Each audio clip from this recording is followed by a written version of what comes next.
Pemerintah resmi menghapus pegawai honorer dari instansinya mulai tahun 2024. Instansi dilarang merekrut pegawai honorer baru untuk mengisi jabatan pegawai negeri sipil. Dan hal ini sejalan dengan Presiden Joko Widodo yang menaikkan Undang-Undang Nomor 20 Tahun 2023 tentang ASN, dan kebijakan ini ditekan Jokowi pada 31 Oktober 2023. Dan untuk membahasnya sudah bergabung melalui sambungan virtual Pakar Kebijakan Publik Universitas Trisakti, Bapak Trubus Rahadiansyah. Selamat pagi, Pak Trubus. Pagi, Mbak. Ya, Pak Trubus, ini Jokowi resmi ya, hapus honorer di tahun 2024. Bagaimana Anda menilai kebijakan Presiden Jokowi ini? Iya, menurut saya gunjang-ganjing terkait dengan tenaga honorer ini sudah ada jawabannya. Tetapi persoalannya bahwa apakah ini akan selesai dalam 2024 itu jadi persoalan karena waktunya sangat pendek, Mbak, dan sangat terburu-buru itu kalau data sendiri sampai hari ini belum dinyatakan valid karena datanya itu beda-beda, Mbak. Setiap Pemda itu beda-beda juga gitu. Nah, karena itu menurut saya justru ini menjadi tantangan tugas berat ya kalau misalnya 2024 Desember harus selesai. Karena apa? Karena soal datanya yang kedua, justru ini akan menjadi persoalan di mana kemudian karena mereka-mereka ini belum terangkat gitu ya, terangkat secara prosesnya nanti itu karena dihadapkan soal ini validasi, verifikasi, karena validasinya kan misalnya harusnya Kemendagri misalnya melakukan validasi karena kebanyakan mereka ada di daerah.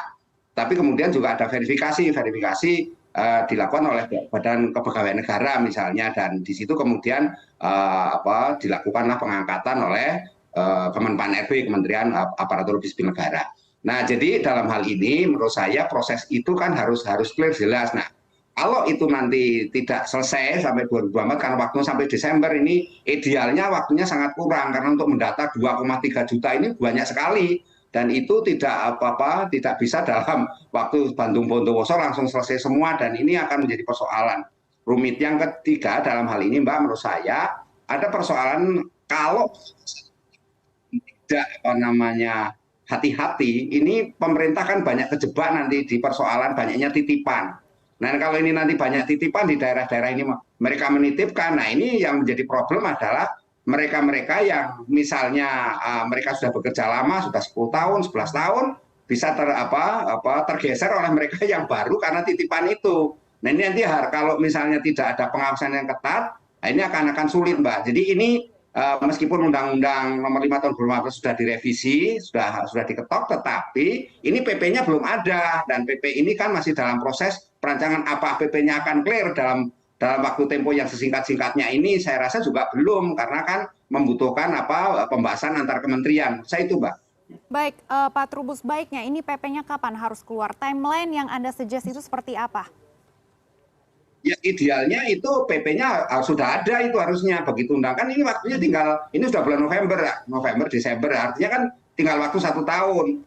Kalau misalnya PP-nya sampai sekarang belum ada, bagaimana kemudian mau istilahnya mengimplementasikan pasal 65, 66 itu, Mbak. Jadi persoalannya di situ karena tidak ada petunjuk teknisnya kan di situ tanpa ada PP yang lahir. Nah, karena itu idealnya memang harusnya sudah ada, tapi kalau misalnya sekarang aja belum ada dan waktu Desember ini sudah dekat, Mbak, ini tinggal 1 tahun. Nah, penyusunan PP itu nggak bisa dalam waktu sebulan 2 bulan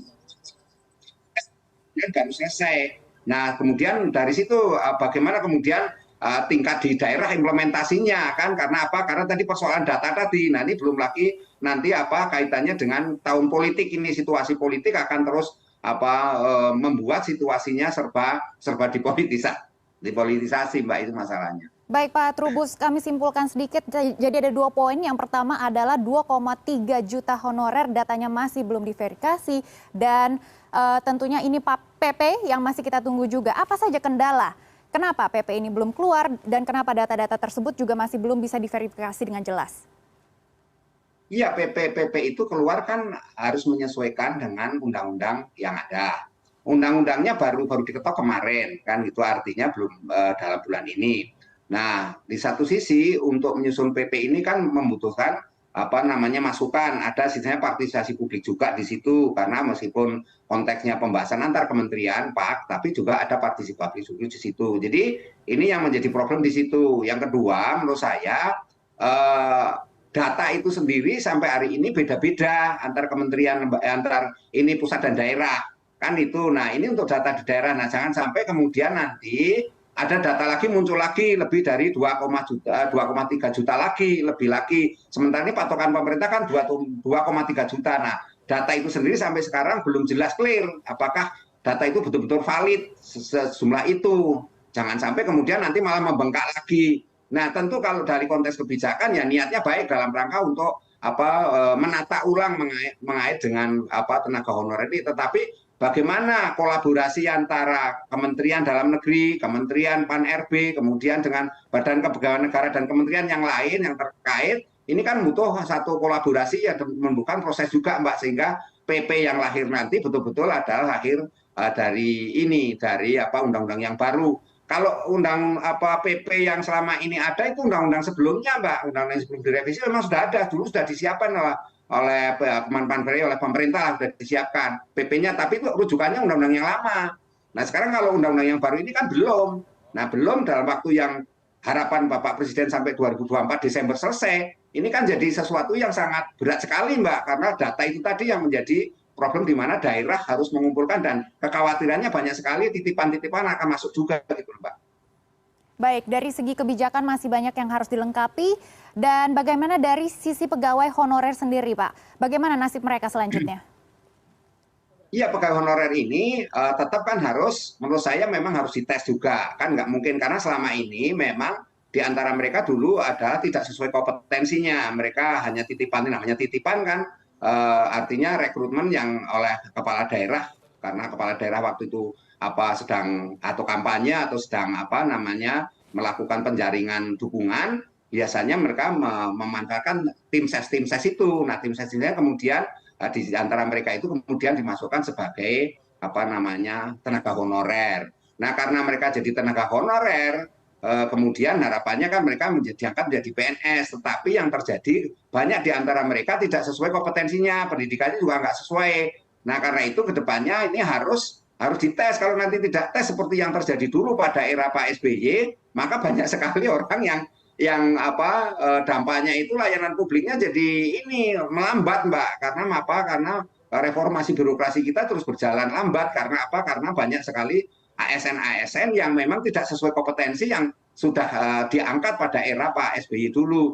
Yang kedua nanti memang ini meskipun ada peluang di dalam undang-undang yang baru ini ada tenaga P3K atau pegawai pemerintah dengan perjanjian kerja, ada yang paruh waktu, ada yang full waktu. Nah ini nanti untuk memilah yang full waktu dan paruh waktu aja membutuhkan proses tersendiri, membutuhkan waktu tersendiri Mbak, lama itu. Nah karena itu karena apa? Karena harus disesuaikan dengan kebutuhan tiap-tiap pemerintah daerah, misalnya kalau di daerah, nah sehingga yang terjadi kerja keras badan pegawaian daerah kan untuk memilah-milah mana yang kategori paruh waktu, mana yang ini kategori full waktu. Misalnya dari honorer-honorer yang sudah ada sekarang ini. Jadi saya berharap ini mereka tenaga honorer meskipun sudah sebagian mengatakan gembira karena tenaga honorer sudah masuk dalam undang-undang, tetapi ingat implementasinya betul-betul harus mengawasi betul mereka, jangan sampai mereka kemudian nanti kecewa lagi, tersinggung, marah lagi, yang terjadi penyelesaian tenaga honorer sampai 2024 tidak berjalan ini